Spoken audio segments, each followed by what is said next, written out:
Hi guys, welcome to my video critique for this week on section 5.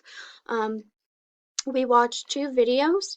The first video was a TED Talk about blending technology in classroom learning, and then the second video was an Edutopia video all about inquiry-based learning and developing student-driven questions.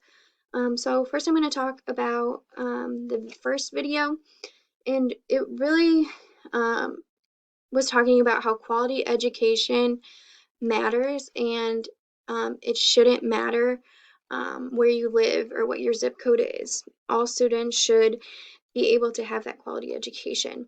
And one way to do that is with blended learning.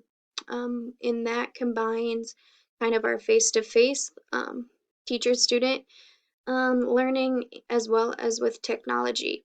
And I like when she said that the technology doesn't just like take over, right? It's supporting great teachers. It doesn't make a great teacher, it's supporting great teachers.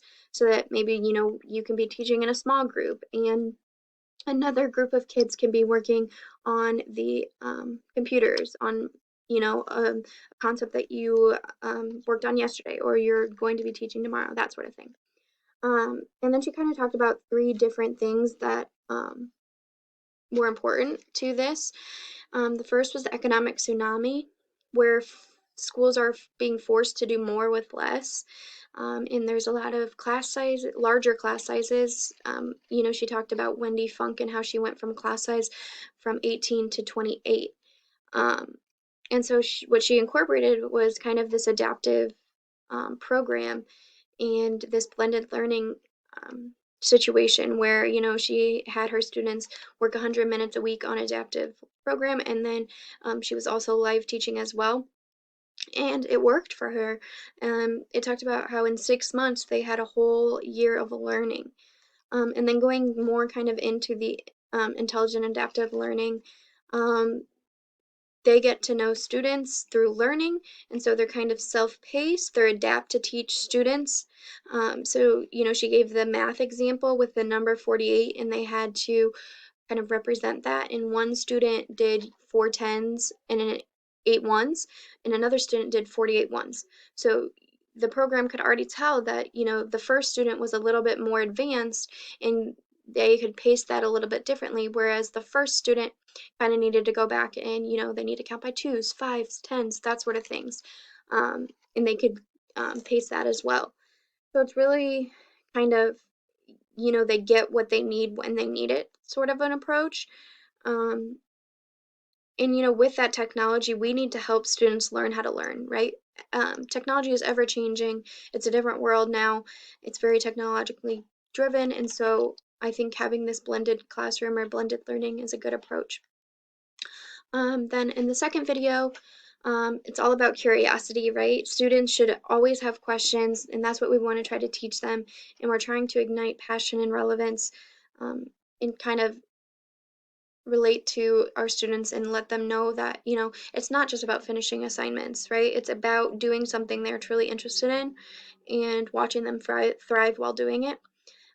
And so there's kind of different steps with that inquiry-based learning. So we need to come up with a rich question or an essential question, and then develop those lines of inquiry that the students will explore.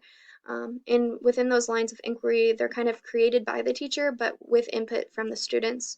And then, those students are given the opportunity to just kind of explore.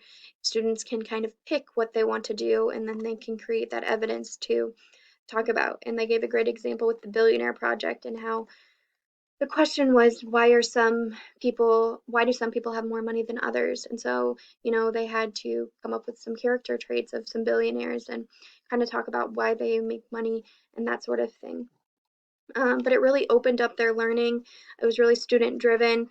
They really, hi, Hammond. They can also struggle, but they work through real problems. Sorry, um, and really get them excited and inspired to learn. So I think that was very interesting. I think it might be uh, a good approach to use in the classroom as well. So I think kind of the only question I have here is, with the blending of with the blending teaching, kind of knowing how to do that and how to incorporate it into your classroom, which programs to use, that sort of thing. I think I do kind of do that a little bit already with my small groups.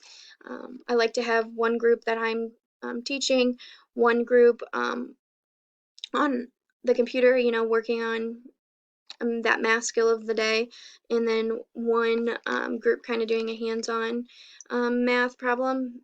So I think I kind of incorporate that, but just kind of knowing which programs to use and that sort of thing would be my only question. So yeah, have a great day, guys.